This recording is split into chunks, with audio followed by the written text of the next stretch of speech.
parezca, que a mí lo que me interesaba que escribieran o que destacaran, si acaso se leía, porque yo no quería que se leyera el currículo, era la autoría de los libros, pero especialmente la autoría, no la autoría, sino la participación en los libros colectivos, porque yo le decía a Jorge, no hemos logrado que la gente de los escriba, independiente que tenga ubicado los países que encuentra aquí, al menos con este espacio que tenemos 2 años trabajando, no hemos logrado que escriban. Nosotros en la Universidad Bicentenaria de Agua, cada vez que hacemos un evento, sale un libro colectivo. Y un poco para mostrarles que los trabajos en sí no es una cosa, claro, hemos evolucionado, pero yo traje 3 de la primera época, cuando todavía no estábamos tan, vamos a decir, tan expertos como estamos ahora y todavía lo hacíamos así, todavía había en Venezuela posibilidades. Entonces yo traje 3 para rifarlo, así que estén atentos a ver qué es lo que voy a inventar yo para la rifa, ¿verdad? Realmente cuando se planteó esta conferencia, yo no la vi ubicada en el ámbito de la transcomplejidad. Claro, sí hago una conexión con la transcomplejidad, necesariamente hay que hacerla, pero inicialmente no la pensé de esa manera, ¿verdad? Cuando colocábamos el título Investigación y la espiritualidad, lo primero que a mí se me ocurrió es buscar los científicos. Los científicos son espirituales. Y entonces encontramos a Francis Collins, que él fue el coordinador, director del evento del proyecto de genética, ¿verdad? Y entonces él dice, yo veo a Dios, yo veo el ADN como el lenguaje de Dios. Fíjense esto, él ve el ADN como el lenguaje de Dios. Pero yo le decía a mi hija, lo que más me gusta de esta parte, él dice, y la elegancia y la complejidad de nuestros cuerpos y el resto de la naturaleza como el reflejo del plan de Dios.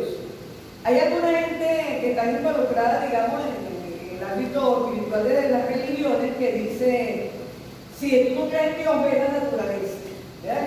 Este científico dice que él ve en nuestro cuerpo, ¿verdad?, nuestra complejidad, nuestra elegancia, el plan de Dios. Otro científico, bueno, él mismo, él en estos momentos es el director de todos los, ¿cómo se llama?, Ministerio de Salud en los Estados Unidos. Y, como les decía, fue el director del proyecto de Nova Humana. Él dice que una de las mayores motivaciones de la humanidad es encontrar respuestas a preguntas profundas. Y dice, debemos utilizar todo el poder, tanto de la perspectiva científica como espiritual, para lograr la comprensión de lo visible y de lo invisible. Realmente, yo busqué a los científicos porque uno siempre dice, el científico, uno confía en el científico. Esto, de hecho, yo voy a mostrar más adelante algo que yo le decía ayer a una compañera de trabajo. Realmente, la gente puede creer que no es verdad esto, pero lo hizo un neurólogo. Entonces, uno confía en los científicos. Y fíjense que está diciendo, para toda esa respuesta que tenemos, para todas esas preguntas que tenemos, debemos recurrir a la ciencia, pero también a lo espiritual, porque obviamente hay cosas que no nos podemos responder desde los científicos. Y busqué otro científico, este señor es un neuropsicólogo, él dice, tenemos que reconocer que somos seres espirituales, con alma existente en un mundo espiritual, así como seres materiales, con cuerpo y cerebro existentes en un mundo material. Se está hablando de que somos cuerpo y espíritu, y que como espíritu existimos en un mundo espiritual, y como cuerpo existimos en un mundo material. Entonces, obviamente, vamos a tener conocimiento de ambas dimensiones. Como les decía, yo quise comenzar con esto diciendo, bueno, si esto lo dicen los científicos, como que no tenemos mucha duda de que el hombre es un ser espiritual. Pero no obstante, pasa la recta, por favor, hay una investigación, estas 2 mujeres son sociólogas, en una universidad de Estados Unidos llamada Rice Universidad, y ellas hicieron un estudio en el 2011.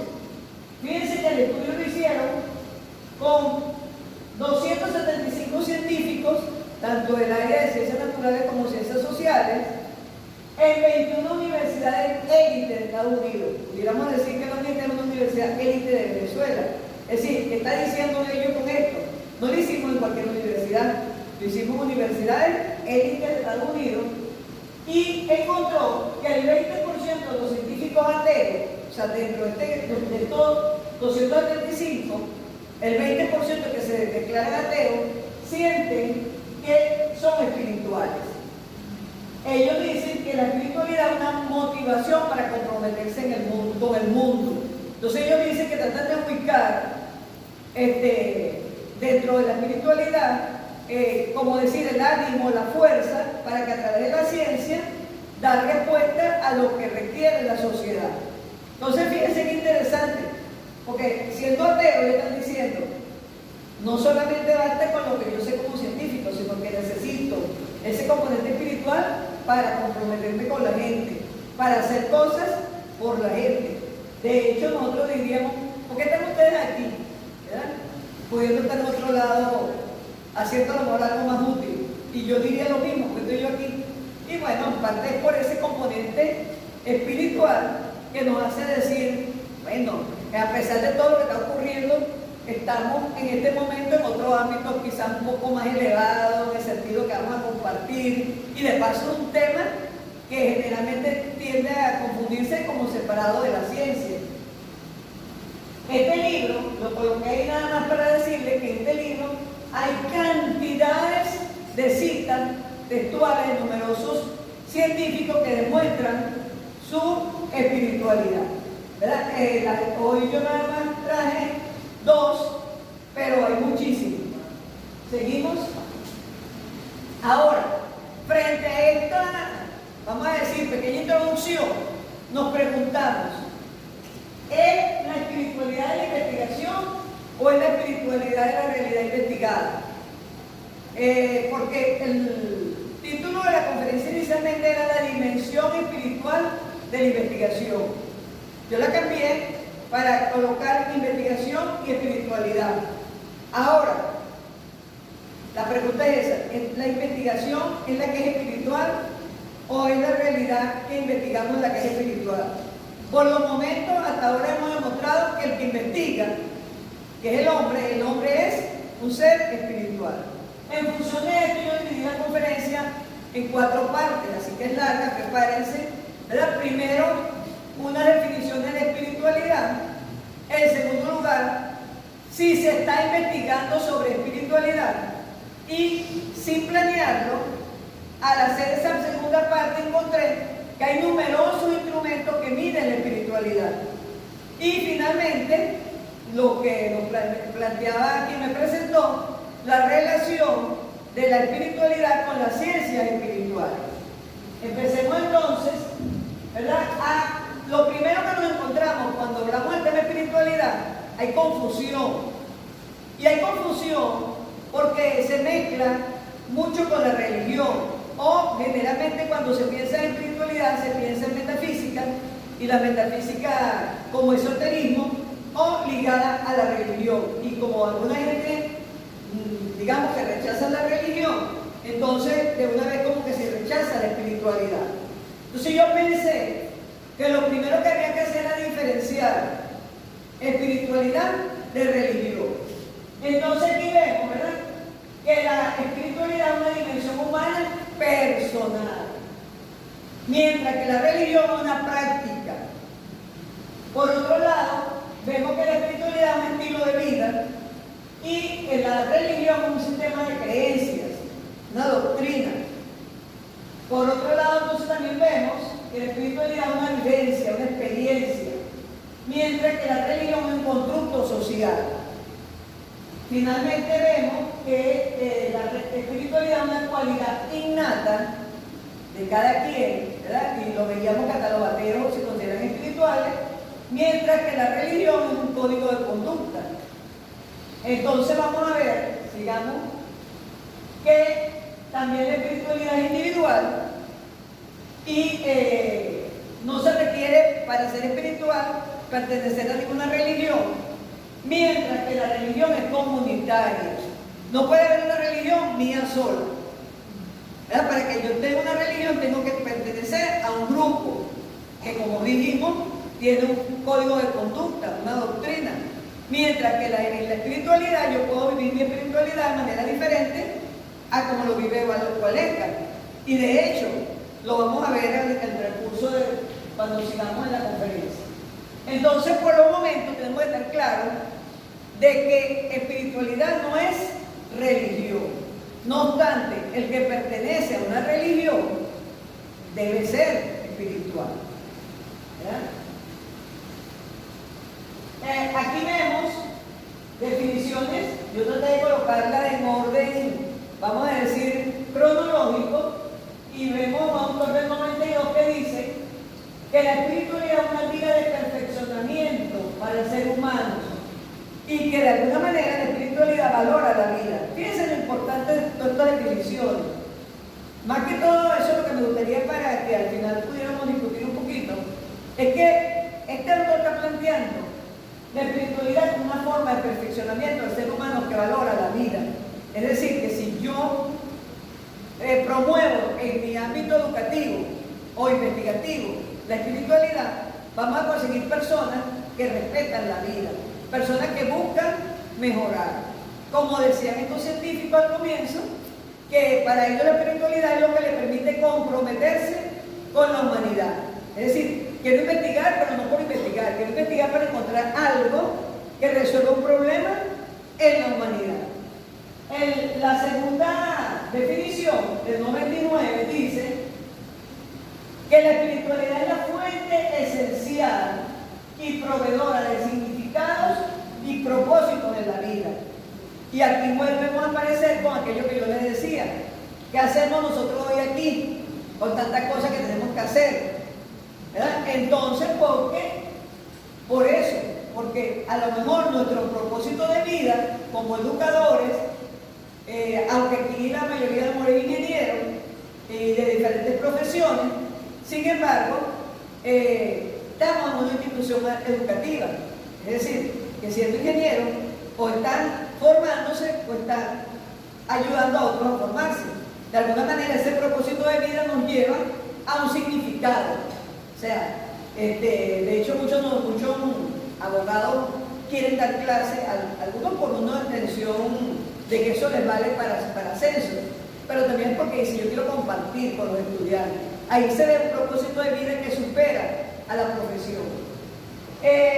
Sin embargo, fíjense que Humberto Eco, en el 99, él le da al término espiritualidad, le da una connotación de religiosidad laica. Y yo contaba, ¿verdad? leyendo un poco a él, que él era religioso, y en un momento dado se peleó con Dios, digámoslo así. Entonces, pero no podía salirse de eso que es la espiritualidad. Y entonces decidió llamarlo religiosidad laica, como decir, es religión, pero no es esta religión, es laico. Bianchi en el 2010, ella es una médico, y a mí me gustó, desde que empecé a leerla, me gustó ella, porque ella tiene un instrumento que es para la ficha médica, pero que yo lo tengo como un instrumento que puede servir de investigación. Para ella la espiritualidad es la acción del espíritu en el ser humano. Y yo le contaba a mi hija que leyendo otros médicos, ellos dicen que trabajan con gente que está, vamos a decir ya, para morir, ¿verdad?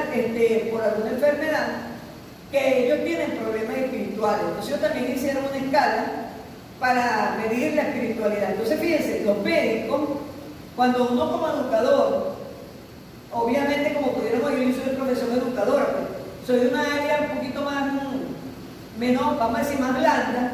Sin embargo, yo soy profesora de biología y química y por eso también estoy pertenezco al área de la ciencia dura, y esa es mi formación de inicio, porque el pedagógico en ese momento era muy científico, muy técnico.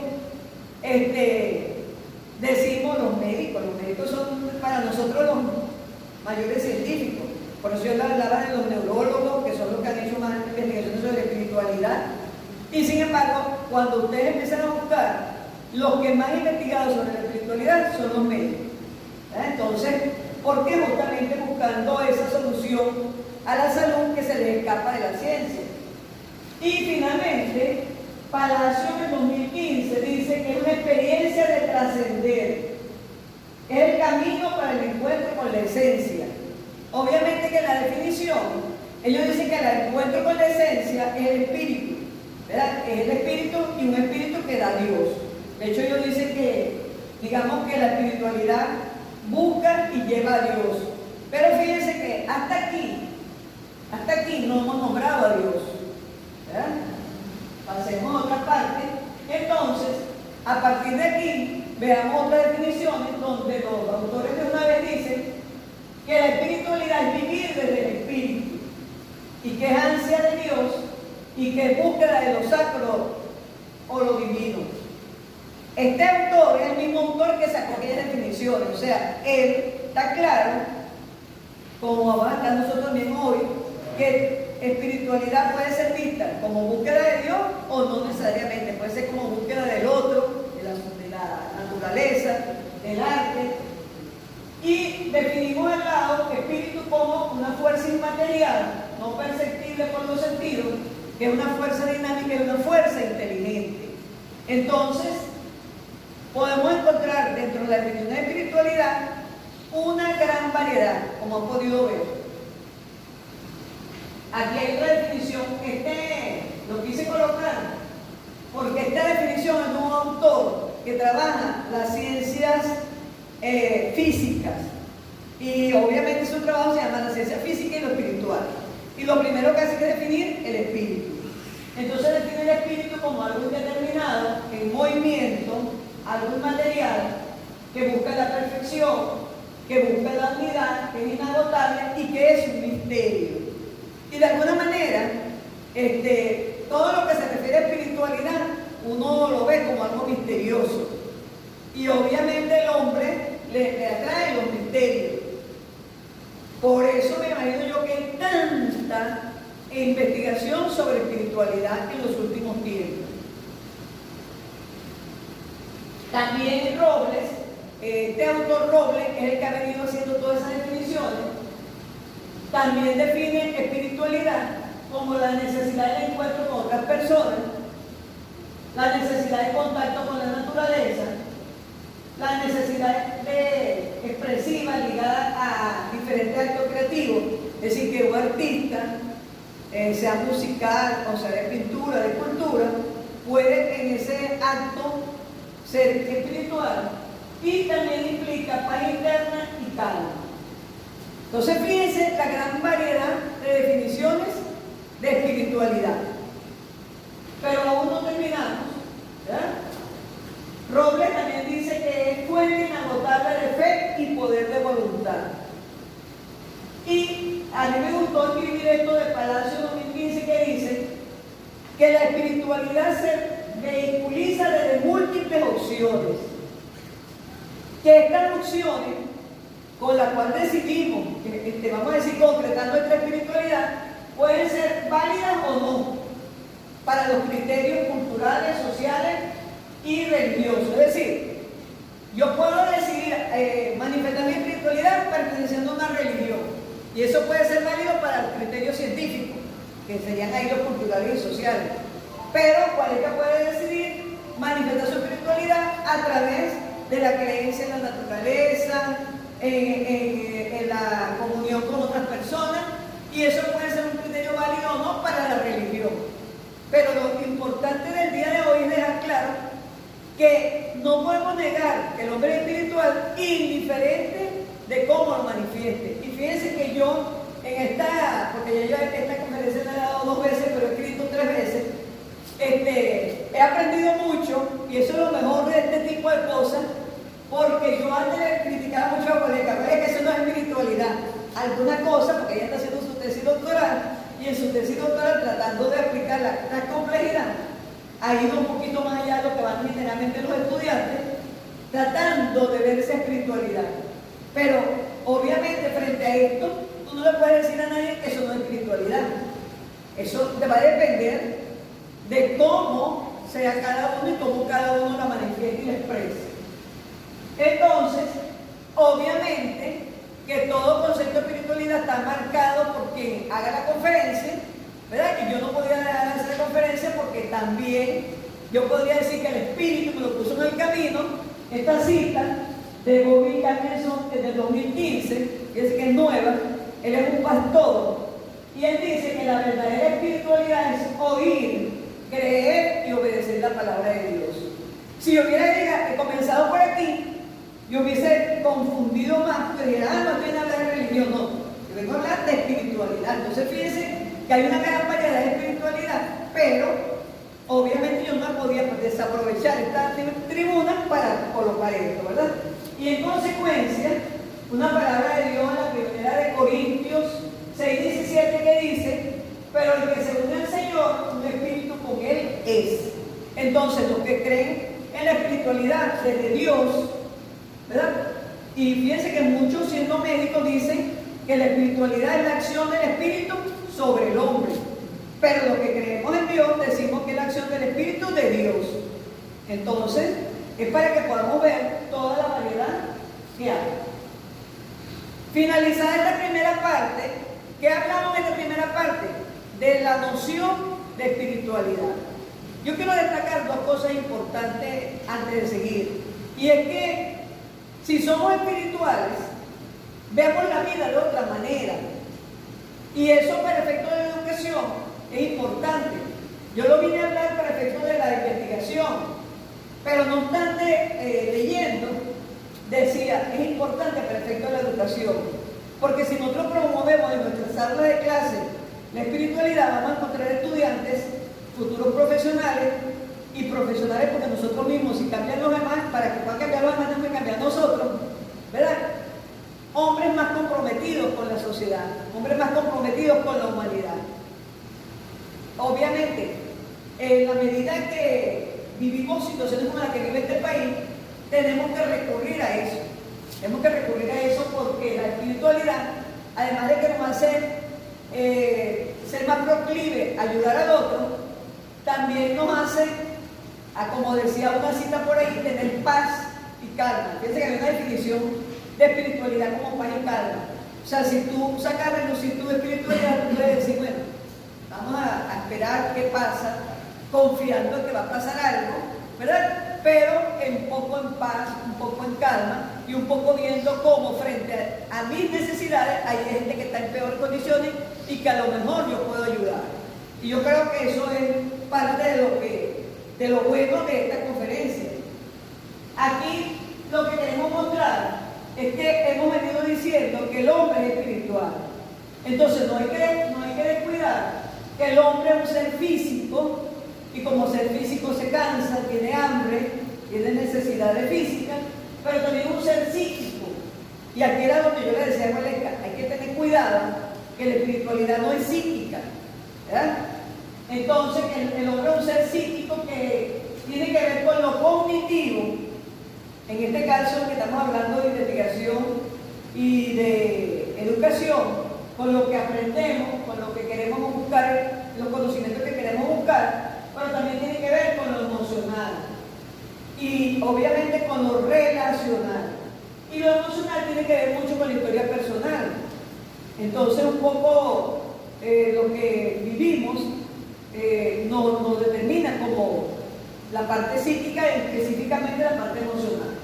Y lo espiritual tiene que ver con una conciencia, como un poco hacernos conscientes. Por eso es que cuando yo termino una parte digo, bueno, pero de aquí vamos a destacar esto, ¿verdad? Es como para hacernos conscientes, porque no es decir somos espirituales, ¿y eso qué implica? Bueno, cuando tomamos conciencia y queremos ir más allá, a lo trascendente.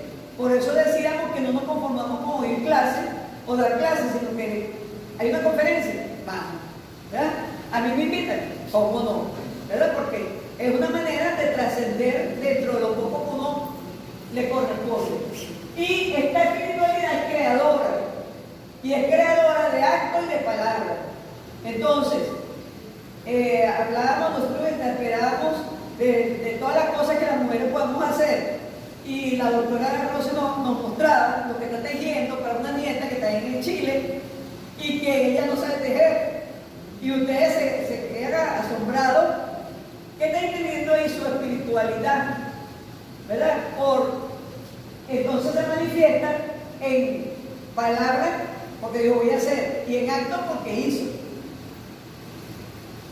Entonces, hemos concretado que el hombre es un ser tripartito, cuerpo, mente y espíritu, y tiene esa dimensión espiritual. ¿Y para qué le sirve al hombre esa dimensión espiritual? Un poco para eso que todo el tiempo andamos buscando, ¿por qué ocurre esto? ¿Y por qué pasó esto? Entonces dice que la espiritualidad es la búsqueda de respuesta del ser humano ante su experiencia de finitud, de frustración y de falta de sentido de la existencia.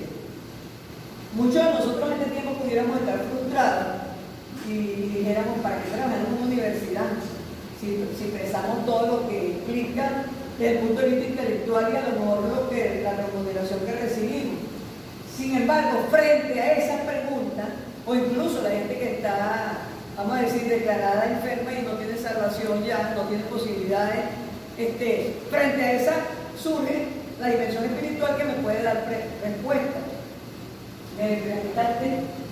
Y dice que el hombre trata de buscar algo o alguien de más allá que le dé respuesta. Y ese alguien o de más allá que le dé respuesta no necesariamente es Dios. Obviamente para los que creemos en Dios, pero es esa espiritualidad, es esa búsqueda más profunda. Aquí podemos ver, este es un psicólogo, estos son unos psicólogos que hicieron una investigación, González y Valera en el 2002, y ellos dicen que el hombre tiene interioridad, ¿verdad?, que se manifiesta en sentimientos, actitudes, ideas y una visión externa que tiene que ver con su relación hacia sí mismo y hacia el entorno. Y que cuando el hombre va madurando esa idea de que no solamente es físico y mental, sino que es espiritual, eso le va a permitir una autotrascendencia y lo va a identificar más como con la humanidad. Es decir, a medida que yo me doy cuenta de que yo no soy únicamente mente, yo no soy únicamente cuerpo y que así me vaya envejeciendo, todavía tengo mucho que hacer, mucho que dar, eso me permite identidad con el ser humano y autotrascender. Entonces, eso tiene que ver también entonces con esta conferencia. O sea, ¿para qué me interesa a mí saber de espiritualidad? Para yo saber un poco más de quién soy. Porque en la medida que podamos conocernos más, es que podamos entender, ¿verdad? ¿Por qué? Con esta terminamos entonces una parte, ¿verdad?, de la conferencia y pasamos a una segunda parte, que tiene que ver con qué se ha investigado sobre espiritualidad. ¿Qué quise yo plantear hasta aquí? Que es necesario que los ingenieros, los abogados, los médicos, ya ellos lo saben, pero como estamos activos en Guacara hoy, vamos a decirlo de Guacara después de hoy lo saben, tenemos que saber que somos seres espirituales, pero no tenemos que saberlo, tenemos que ejecutarlo.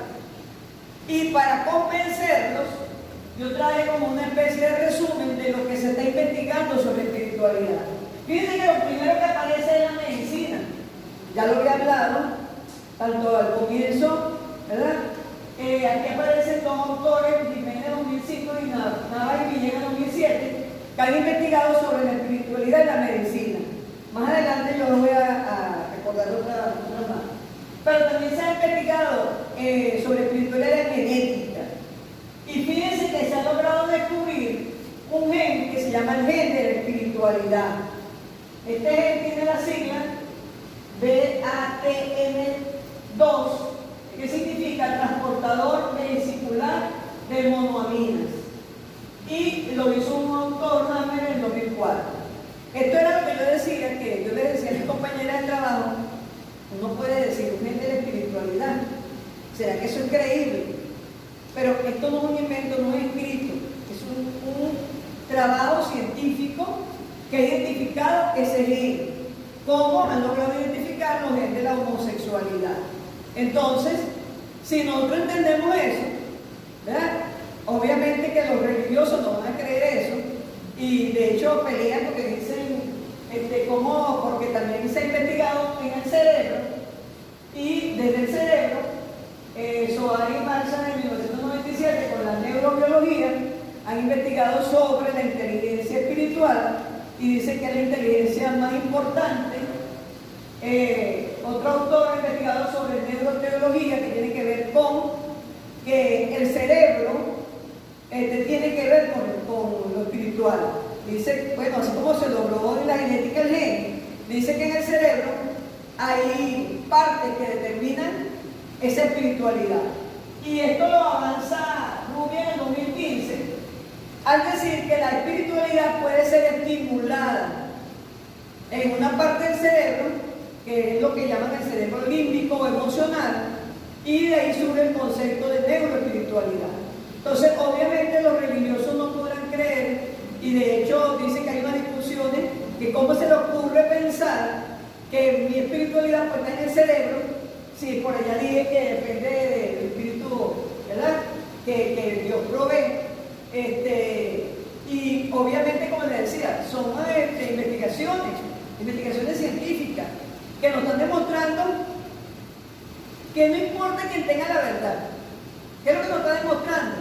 Que el hombre en esa búsqueda ya no se conforma con lo superficial, con lo externo, que no es que sea malo, porque si somos cuerpo, mente y espíritu, los tres son importantes, ¿verdad? Sino que el hombre, y por eso les digo, los científicos, los neurocientíficos andan buscando más allá y han hecho investigaciones. Entonces fíjense que la primera que aparece era medicina, genética y el cerebro. En esta lámina ya aparecen otros temas como la educación, familia y trabajo, espiritualidad relacionada con psicología, psiquiatría, ciencia cognitiva, espiritualidad relacionada con bioética, una temática que se llama la neuroantropología, y se podría decir que hay dos grandes tendencias en el caso de la espiritualidad. Los que están investigando la espiritualidad de manera parcial, por ejemplo, la espiritualidad en el cerebro, la espiritualidad en la genética, y los que están investigando la espiritualidad de manera total, como un elemento total del hombre. En este caso, en esta 2012, que él habla de volver hacia atrás, ¿verdad? Por ejemplo, él habla de alguien que a lo mejor nosotros ya dejamos de nombrar, que es Maslow, y él dice que cuando Maslow habla de la trascendencia, de la autorrealización, está planteando esa espiritualidad desde el ámbito integral, total. Como sea parcial o global, la espiritualidad, fíjense que por eso yo decía, no es un tema de tres complejidad. Hasta ahora yo no he hablado nada de tres complejidad, o sea, es un tema que se está investigando. Y se está investigando en los ámbitos más altos, porque todas estas investigaciones son de países, la mayoría de países europeos. Claro que hay investigaciones de Estados Unidos y investigaciones de Latinoamérica. De hecho, yo traigo una, que es esta.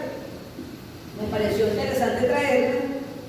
Esta investigación fue hecha en Puerto Rico con 521 empresarios. O sea, tiene mucho que ver con esta universidad. Dice que lo convocaron a la Cámara de Comercio y ellos decidieron participar. Y entonces se hizo una encuesta y yo nada más traje los resultados puntuales, ¿verdad? Dice que el 64,6% considera que la espiritualidad es relevante en el lugar de trabajo. El 78,4% cree que la espiritualidad podría ayudar a darle sentido, significado y propósito al trabajo. Y el 76,5% creen que el bien que haga una organización a su comunidad le será devuelto en ganancia. Fíjense esto, lo importante de esta investigación. No es la investigación como tal, sino lo importante. Es decir, si yo empresario, si yo rector de la universidad, si yo profesor sin ninguna categoría en mi salón, asumo estos resultados de una investigación hecha en Puerto Rico. O sea, no estamos hablando que le hicieron en la UMA en un rinconcito de Venezuela, ¿verdad? Estamos hablando de universidades de otros países que consideramos desarrollados y que realmente tienen más avance. Si yo considero eso, si yo promuevo la espiritualidad en mi ámbito de trabajo, obviamente que va a tener trabajadores más productivos, porque están más tranquilos, porque están más calmados, están claros en que algunas cosas nos toca vivirlas y sobre todo están propios a colaborar.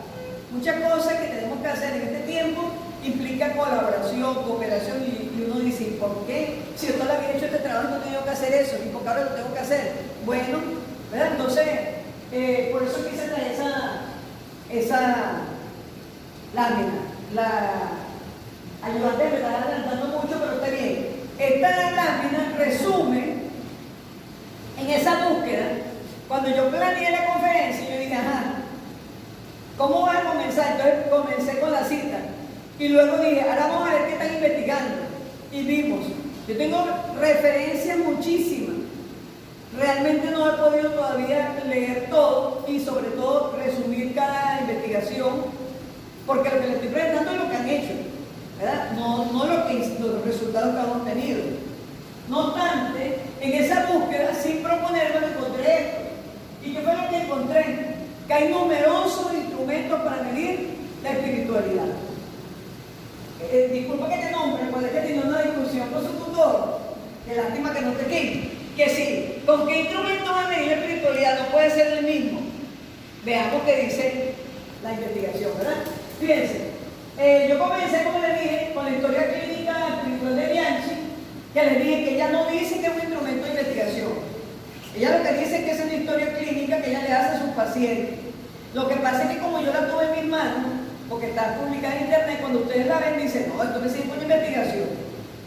Después está la escala de la espiritualidad de 1990 y ajustada en el 2000 por otros autores, la escala de espiritualidad de calificación de cuidados, el cuestionario de espiritualidad. Esta fue la última que encontré, la escala numérica para evaluar síntomas espirituales y una encuesta sobre la dimensión espiritual de la personalidad. Fíjense que esta encuesta de psicólogos, González y Valero, son los mismos que les presenté antes, que ellos cuando hicieron esa investigación para ver la personalidad del hombre, elaboraron esa encuesta. Pero lo que yo quiero que vean es que hay tanto instrumentos cuantitativos como instrumentos cualitativos. Por ejemplo, la historia clínica espiritual de Bianchi es cualitativa, son preguntas abiertas, pero la mayoría de estas escalas son cerradas, cuantitativas, y por lo menos esta investigación la estoy revisando bien porque fue la última que encontré. Yo le decía a Noelia que esa fue la investigación fue aprobada en el 2009 y terminada en el 2010, pero publicada ahorita. Por eso es que yo le coloqué en ese 2009, porque es en ese momento cuando la construyen, pero coloqué el registro en 2017 porque la están publicando en el 2017. Esa, por ejemplo, tiene parte cuantitativa porque ellos elaboraron una escala, pero no como la escala de repente que hacemos nosotros de que 4, 5, 4, 3, 2, 1, sino que significa 4. Y yo le decía, porque como yo tengo un grupo de edad dorada, ¿verdad? Entonces me llaman así edad dorada, yo le digo, oye, voy a utilizar esta encuesta, claro, adaptada con ellos. Entonces lo que quiero decir es que cuando hablamos de ciencias espirituales, todavía no me he llegado a eso, pero estamos hablando de espiritualidad y ciencias espirituales, la gente dice, ay, ¿cómo lo voy a investigar? No hay que estarse pensando que requiere un instrumento especial. Depende como usted lo vea. Puede ser cuantitativo, puede ser cualitativo. Lo que tiene que estar claro es que ninguno de ellos va a medir la espiritualidad como tal, de manera perfecta, pero que tampoco, ni siquiera lo físico lo mide de manera perfecta. Porque si te preguntan cómo estás físicamente, tú dices bien. Y si te va un médico, te dice usted está sano.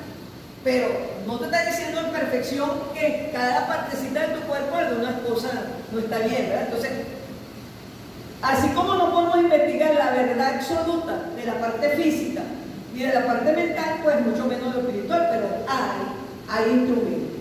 De hecho, en la universidad, una persona que yo digo que no le interesa mucho la investigación, ayer me dijo, mire, doctora, ¿sabe que en la Universidad de Buenos Aires hay una escala para medir la espiritualidad de tantas preguntas, o sea, que te lo vio y todo? Se la voy a mandar. ¿Eso que me está indicando? Que tenemos que entender que esto también lo tenemos que investigar, ¿verdad? Entonces, con eso terminamos la segunda parte. Recuerden que yo dije que la segunda parte era ver qué hay, qué se está investigando sobre espiritualidad. Hemos visto que se está investigando en todos los temas, o en casi todos. Y hemos visto que se está investigando en la mayoría de los países, en los diferentes países. Y yo traté de buscar lo más nuevo, ¿verdad? Entonces, claro, hay fechas que no son tan nuevas, pero vieron que un estudio que empezó en el 2009 se publica en el 2017, porque estamos claros, ellos ese estudio lo hicieron, lo aplicaron primero unos para validarlo, después otros, que quizás ahí es donde estamos fallando nosotros, luego lo aplicaron unas enfermeras que estaban entrenadas para eso, 3 enfermeras, uno quiere resolver todo de una sola vez, y todo eso lo hicieron ellos justamente para irle dando validez al instrumento. Aquí pasamos a la tercera parte, casi ya la última de la conferencia, que tiene que ver cómo hacemos con esto. Entonces lo primero que tenemos que ver es qué es lo que investigamos nosotros. Bueno, nosotros investigamos la realidad. Entonces, una realidad es que hoy estamos aquí en Huacara, con cierta temperatura, es una realidad. Ahora, esa es la única realidad. Por ejemplo, yo que estoy parada del lado acá, con un auditorio, digamos que a mi disposición, yo digo, ¿será que estoy aprovechando bien la oportunidad? Entonces hay otros elementos no medibles, no tangibles. Entonces por eso era importante empezar con una definición de la realidad. ¿Y qué es la realidad? Según Bonilla y Rodríguez en 2008, es una totalidad con dimensiones objetivas y subjetivas. Las tres son muy parecidas, pero yo las traje para que vean diferentes investigadores en diferentes momentos llegan a la misma conclusión. Este libro lo compré yo en Bogotá, es un libro colombiano, y ya desde el 2008, y el libro era de ese año, viene hablando de la realidad con dimensiones objetivas y subjetivas. Luego, Sa, que lo tuvieron ustedes aquí en la UNITED, y habló justamente de realidad. A lo mejor no es que lo dijo en el 2015, pero sus escritos, los que yo conozco a partir del 2015, él dice que la realidad es un complexo configurado por lo objetivo y lo subjetivo. Lo mismo que dice ella, pero él agrega lo apariencial y lo sustancial, lo material y lo energético. Entonces, por ejemplo, en física, una de las cosas que decimos que todo es energía. Entonces, obviamente, pero también hay materia. Y el tema nuevo, García Magariño, en 2018, él hace una definición donde toma varios autores. Lo que pasa es que yo tomé nada más a Ribón del 2008, pero él toma varios autores. Y él dice que la realidad es un todo interconectado, una entidad dinámica, extremadamente amplia y compleja, en movimiento, en constante evolución y en proceso de reconstitución permanente. ¿Qué es lo que yo quiero mostrar con esto? Que no es la gente de la transcomplejidad lo que inventó esto, porque estos son diferentes sitios, ¿verdad? En diferentes momentos, y todos hemos llegado a la conclusión que no podemos seguir diciendo que la realidad es lo que está fuera de mí y lo que es objetivo y lo que es medible. Pero tampoco tienen razón los que dicen que la realidad es únicamente lo interno, lo que es subjetivo, porque todo lo que nos encontramos en el camino es, ¿verdad?, un todo complejo que tiene elementos objetivos y elementos subjetivos. Y un tema más subjetivo que la espiritualidad.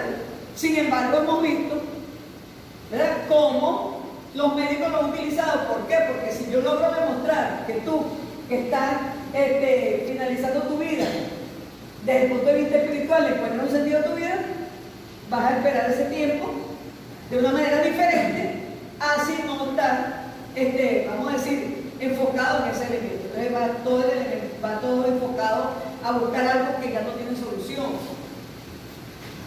Este es otro concepto de Krishna 2015, y él dice que el hombre, algo como ya lo dijimos, es materia y es conciencia. Y como materia se ocupa del mundo externo. ¿Desde dónde? Desde la ciencia y la tecnología. Y buscando lo mensurable a través de la razón. Pero el hombre también es conciencia y desde ese punto de vista busca el mundo interno, desde donde de la espiritualidad, que es inmensurable, y lo hace a través de la intuición. Entonces, ahí nosotros tenemos un amigo que por cierto también estuvo por aquí, que esa vez cuando yo lo presenté, yo dije que le decimos el loco, porque él dice que todo es intuición. Bueno, la investigación nos está dando que hay razón y hay intuición. Tú no puedes vivir únicamente de la intuición, pero tampoco puedes vivir únicamente de la razón, ¿verdad? Y eso lo vemos a diario.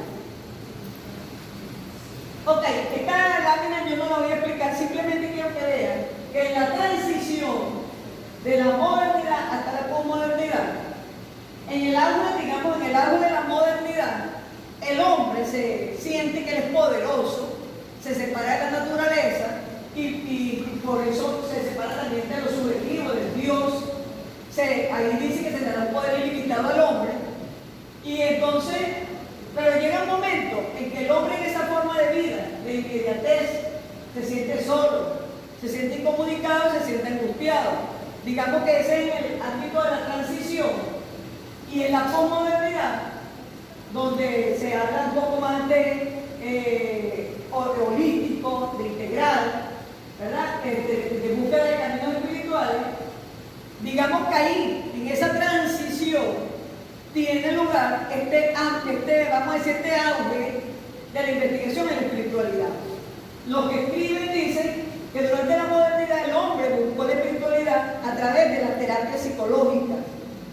Pero en la posmodernidad el hombre está buscando la espiritualidad a través del esoterismo, pero también a través de Dios, es decir, lo que acabamos de ver, las diferentes dimensiones de la espiritualidad. Entonces, ¿cuál es la intención de este gráfico? De ver de que toda esta investigación que está surgiendo sobre espiritualidad tiene que ver con el cambio de paradigma, con el cambio de época, ¿verdad? O sea, no es casual esa evolución del hombre, ¿verdad? Porque no era el hombre de la modernidad que estábamos descubriendo cosas, y el hombre tiene tanto conocimiento que quiere más. Entonces va en esa búsqueda. Y este autor dice que frente al mundo moderno desencantado, donde la realidad aparece como algo externo al sujeto, surge la espiritualidad como un mecanismo de reencantamiento del mundo. Fíjense lo que dice, porque yo le escribí, porque dice, de defensa y recuperación del ciudadano actual. Es decir, este autor del año 80 está planteando que el hombre esperaba mucho de la modernidad, del progreso, del desarrollo, y no lo logró. Y el hombre se ha desencantado. Y obviamente con la posmodernidad tampoco es que hemos logrado mucho. Entonces, ¿pero qué dice él? La espiritualidad puede servir de defensa y recuperación del ciudadano. Cuando ustedes vayan a hablar de lo que va a pasar en Venezuela, porque tiene que pasar, que va a costar mucho recuperar a Venezuela y todo lo que habíamos logrado.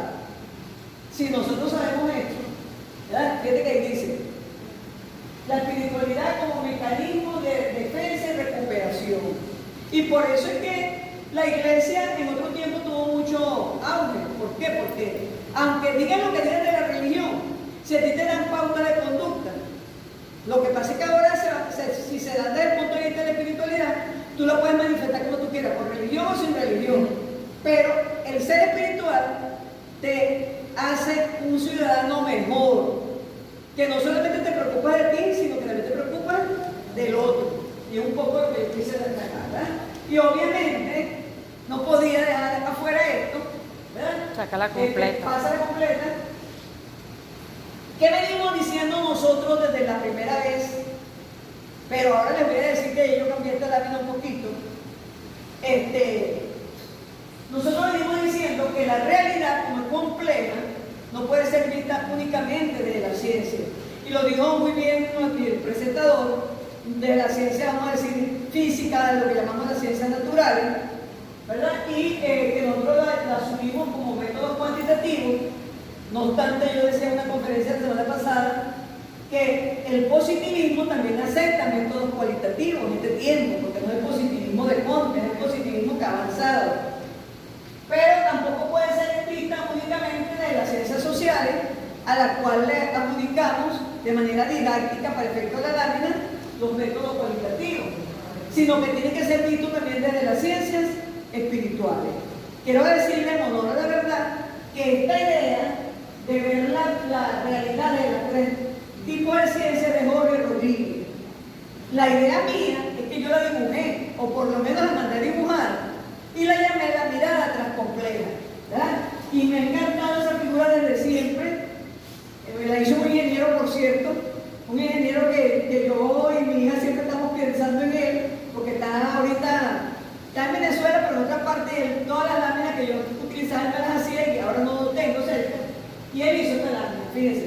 Y yo lo que le di fue la idea. Claro, cuando yo hice un dibujito ahí dije que algo así. Pero lo que quiero ver es que ha modificado, que nosotros antes decíamos que la realidad se veía desde las ciencias espirituales con los métodos dialécticos. No. Hoy yo estoy diciendo que la realidad se ve desde las ciencias espirituales con los métodos filosóficos. Y ya van a ver que son los mismos métodos cualitativos. Ahora, ¿qué es lo que yo le decía a Violeta? ¿Qué es lo que es la dialéctica? La confrontación. La dialéctica está en ustedes, en la confrontación de lo que encontremos con las ciencias naturales, de lo que encontremos con las ciencias sociales y de lo que encontremos con las ciencias espirituales. Entonces, era necesario esto, porque nosotros hablábamos de ciencias espirituales, y yo me acuerdo que yo lo dije la última vez que vine, nosotros colocamos en ciencias espirituales teología, ética y estética. Entonces, buscando los autores, Dilthey, que es el primero que habla de ello, en 1949, plantea como ciencias espirituales historia, política, jurisprudencia, teología, literatura y arte. Hoy nosotros sabemos que las tres primeras no estarían ubicadas en las ciencias espirituales, estarían ubicadas en las ciencias sociales. Entonces yo digo, bueno, vamos a seguir buscando a ver.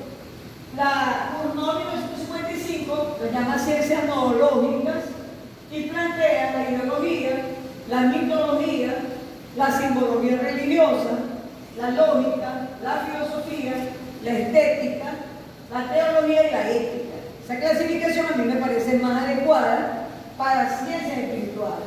Nosotros seguimos más adelante y encontramos a Piaget, que en el 69, dentro de una clasificación que él hace, él coloca como ciencias espirituales lo que él llama ciencias filosóficas y coloca la moral, la metafísica y la teoría de la ciencia.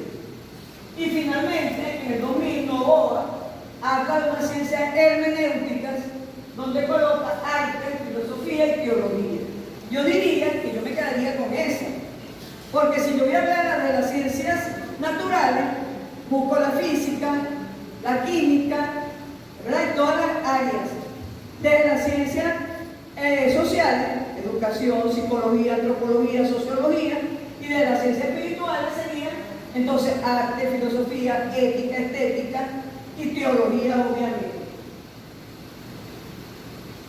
Me coloco yo porque ese cuadrito lo hice yo, ¿verdad? Pero obviamente la clasificación no la hice yo, lo que hice fue buscarla, encontrarla y escribirla. Esta autora la busqué para hoy, es nueva, ¿verdad? Dice que la epistemología de la espiritualidad, o sea, ella trata de ver la espiritualidad desde el ámbito epistemológico. Y entonces ella dice que puede ser vista en tanto experiencia transformativa como objeto de investigación. O sea, yo puedo investigar la espiritualidad como un objeto de investigación, pero ella dice que también la puedo investigar como disciplina teológica. Esta autora obviamente es de una universidad teológica, y entonces ella dice que como disciplina teológica la espiritualidad, fíjense, la espiritualidad como una disciplina, ella dice que es interdisciplinaria, que la espiritualidad como disciplina es interdisciplinaria. Y dice que esta interdisciplinariedad se puede estudiar desde dos puntos de vista: desde el punto de vista constitutivo, de las ciencias constitutivas, y entonces ella habla ahí de la Biblia y de la historia de las religiones, pero también se puede investigar de las disciplinas problemáticas. Entonces ella habla ahí de antropología, sociología, psicología, es decir, aquellas ciencias más cercanas a la espiritualidad como una disciplina. Y finalmente ella dice que la hermenéutica la espiritualidad como método. O sea, ella no dice que el método es la espiritualidad, sino que la hermenéutica de la espiritualidad sería el método, o sea, hacer una hermeneusis. Ahí ya no estoy diciendo, a nosotros nuestro complejo, no se estén ubicando ustedes en que van a encontrar un método propio de la espiritualidad. Claro, habrán algunos que serán un poquito más, ¿verdad? Ella también dice, ¿cómo investigo la espiritualidad? Entonces dice, se puede investigar en el discurso o en la conversación. Es decir, si yo quiero investigar la espiritualidad en la UNITEC, yo tendría que buscar los documentos de creación, las políticas, ver qué hay en el discurso que me habla de espiritualidad. Pero también se puede investigar en el campo o ámbito que incluye a los investigadores, a los profesores, a los ministros, a los practicantes y a los escritores. Es decir, la UNITEC, igual que la UBA, por lo menos en la UBA hay un sacerdote que es el amigo de la UBA, que va para todo. ¿Qué me está indicando a mí eso? Una espiritualidad ligada a la religión católica, ¿verdad? O sea, eso es lo que dice. Pero vamos a preguntarle a los profesores, a los estudiantes, y la mayoría va a mantenerse en ese ámbito. Y también se puede investigar la espiritualidad desde la disciplina de educar y aprender. Ellos decían enseñar, yo obviamente lo cambié. Es decir, cuando yo enseño, ¿qué enseño desde el punto de vista espiritual? Y cuando yo aprendo, ¿qué aprendo? O cuando yo investigo, o cuando yo escribo. ¿Verdad? Evidentemente que una persona que estuviese aquí, que no fuese yo, hubiese utilizado a lo mejor lo mismo, pero hubiera quitado 2 láminas que yo coloqué en profeso, porque eso está mostrando quién soy yo. ¿Verdad? Es decir, cada persona tiene su propia forma de ser y eso determina su conferencia. Ok, buscando justamente, porque Juanita lo pone, ¿verdad? Duda a buscar, yo dije, vamos a buscar cuáles son los métodos. Esta lámina la hice anterior a la anterior, es decir, allá, aquella autora de una universidad teológica dice que es hermenéutica.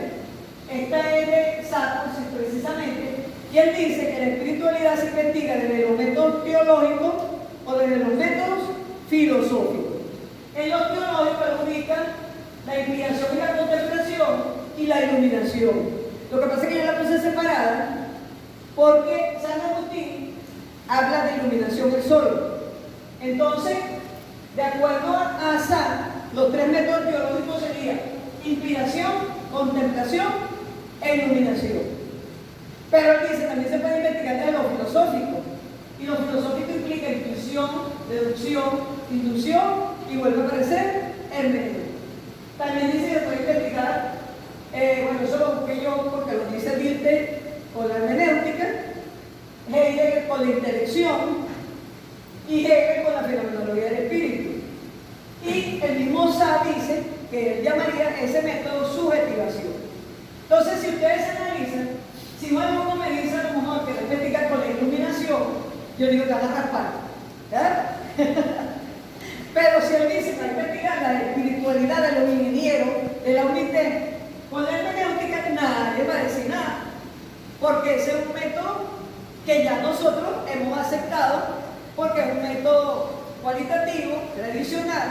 Claro, depende del autor, será cómo se va a manejar, pero lo que quiero que vean es eso, ¿verdad? No es que son otros métodos, lo que pasa es que yo lo puse en la lámina como filosófico para diferenciar cuantitativo, cualitativo y filosófico. Pasemos. Esta autora, ella habla de que también se puede investigar, fíjense, ella le da un nombre, ella dice que se puede utilizar un método que se llama mistagógico. Los católicos lo deben conocer, porque supuestamente ese es un método, como decir, de acompañamiento en el ámbito espiritual. Pero cuando ella lo explica, fíjense, ella dice que lo mistagógico es un proceso lingüístico de acompañamiento espiritual que tiene que ver con biografía y entrevista y reflexión. O sea, yo te quiero investigar la espiritualidad de las autoridades, entonces tengo que reunirme con ellos y empezar. ¿Dónde estudiaste tu primaria? No sé qué, ahí va saliendo la entrevista, ¿verdad? Pero va saliendo la biografía. Claro, ella lo plantea cuando uno hace estudio de espiritualidad, por ejemplo, de un santo, San Agustín. Pero en todo caso, fíjense que ella dice, para poder hacer eso, tengo que pasar por las otras 4 estrategias. O sea, el descriptivo, que ella lo llama fenomenología, implica observación y contexto. O sea, si yo voy a entrevistar al rector, yo me tengo que ubicar dónde estoy, ¿verdad? El contexto. Obviamente que en la entrevista va a salir su biografía, dónde empezó, cuál fue su experiencia, primera experiencia espiritual, dónde está hoy. Pero también dice que hay que pasar por la hermenéutica. Y ahí no da ninguna explicación, simplemente que es la interpretación de lo que ya vengo tomando. Y finalmente dice que hay que llegar a una etapa, que ella lo llama estrategia sistemática o sistemático, que implica la formulación, síntesis y núcleo teológico de la experiencia espiritual. Es decir, cuando yo investigo a una persona o a un grupo desde el punto de vista de la espiritualidad, lo que yo voy a concluir al final es cuáles son sus núcleos teológicos, que vamos a decir cuál es la esencia de su creencia espiritual o de su vivencia espiritual. Fíjense que ella lo llamó mitagógico y cuando lo explican obviamente dice que es un método de la Iglesia Católica, pero fíjense que implica fenomenología, hermenéutica y sistematización. O sea, ciencia probada. Ella también dice, en la parte de la fenomenología, yo lo quise colocar, ya voy a terminar para los que están calorados y ya tomando más velado, ya voy a terminar, pero quise colocarlo porque de alguna manera esto nos da conocimiento de algo que sabemos.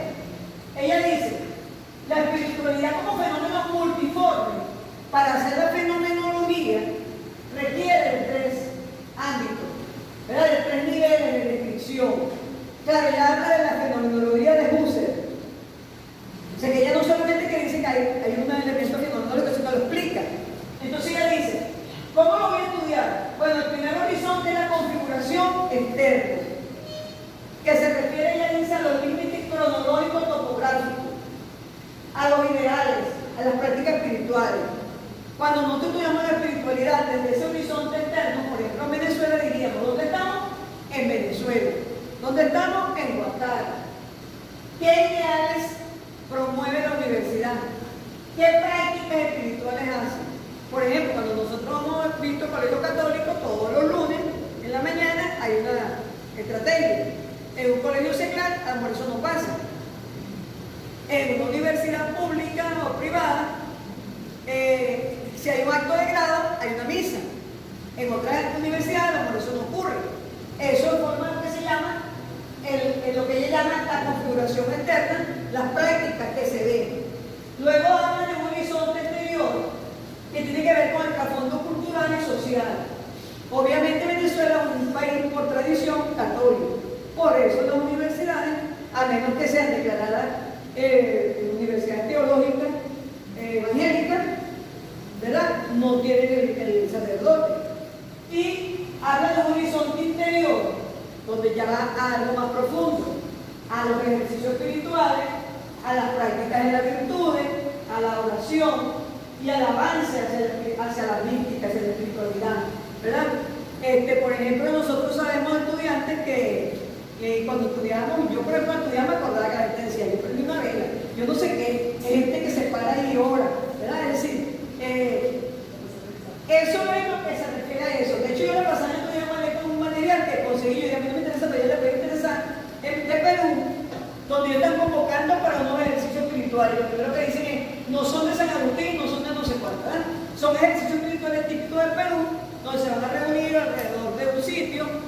Yo me lo leí de todas maneras, no habla mucho tampoco, pero sé lo que estamos hablando. O sea, la espiritualidad es diversa, tan diversa como personas hay. Ok, ya esta lámina, casi para los finales, esta autora, Monteagudo, dice que en el 92 lo decía, que siendo América Latina un país donde abundan los problemas de pobreza y de violencia, es pertinente las ciencias espirituales para Latinoamérica. Entonces ella dice, es importante que Venezuela investigue, pero Venezuela no, ella dice Latinoamérica, lo que yo me la tarea para Venezuela, investigue sobre la espiritualidad, para ver por qué esa gente se mantiene en pobreza o qué sienten tanto pobres, ¿verdad? Y ella dice que eso se puede, vamos a decir, va a producir una solución de, si no le vas a mejorar la pobreza, a lo mejor, pero le vas a dar una posibilidad de diálogo, de tolerancia. ¿Y con cuál propósito? Con el propósito de conocer al hombre mismo. Y eso es lo que vengo diciendo desde que empecé, ¿verdad? Es decir, es importante. ¿Para qué es importante este tema en la universidad? Bueno, para que al menos los que estemos aquí, que como dice una amiga mía, son los que deberían estar, digan, oye, no me gustó nada, pero este pedacito me lo voy a tomar. O sea, por lo menos buscar conocerse uno más, ¿verdad? Y en la medida que uno se conoce más, puede colaborar un poco más con el otro. Y ella dice que se puede investigar, esta repite, fíjense, de febrero de 2006, lo que dijo la doctora, que se investiga desde el discurso, desde la práctica y de las redes espirituales. Por ejemplo, si yo le pregunto a ustedes, le preguntara, ¿con quién te comunicarías en un momento de problema? Esas son tus redes espirituales, ¿verdad? Porque entonces, por ejemplo, yo diría, vamos a llamar a la iglesia porque iglesia orar. De hecho, mucha gente me dice, mira, doctora, para que hable, oren por mí, ¿verdad? O sea, ahí se ve la necesidad que tiene el ser humano de la oración. Bueno, y quise terminar con este libro. Este libro dice que dice Unite, y así está publicado, ¿verdad? ¿Se acuerdan? Los que no sé si, obviamente no están los mismos, pero algunos sí pueden estar. Hicimos una conferencia de ciencia espiritual y otra complejidad. El año pasado vinieron 3 personas. Su ponencia, más, ahí está una ponencia mía y la lamentada del doctor José Sá, porque nosotros no solamente pedimos que escriban los ponentes, sino que escriban los que están oyendo. Entonces, en ese momento ellos, los 3 escribieron, los 3 ponentes, eran 2 caballeros y una dama, y escribió el doctor Sá sobre los métodos de lo que saqué, y yo escribí sobre la ciencia espiritual, y fue donde las encontré, digamos, la primera vez, porque después cuando hice esta conferencia conseguí otras cosas. Entonces, lo quise traer a ver si alguna vez la gente lo que se anima, ¿verdad? Es algo sencillo, porque eso, como les decía, eso es para nosotros. Eso es, de hecho, yo a veces digo, bueno, porque cuando voy a seguir sacando libros, bueno, porque eso es a lo mejor un componente espiritual que me da ánimo. Cada vez que yo puedo sacar un libro como esto, a mí eso me da ánimo, me da energía, porque yo digo, bueno, estamos haciendo algo. A lo mejor nosotros no lo vemos, pero alguien lo va a leer. Este que yo traje, ese fue cuando empezamos el primer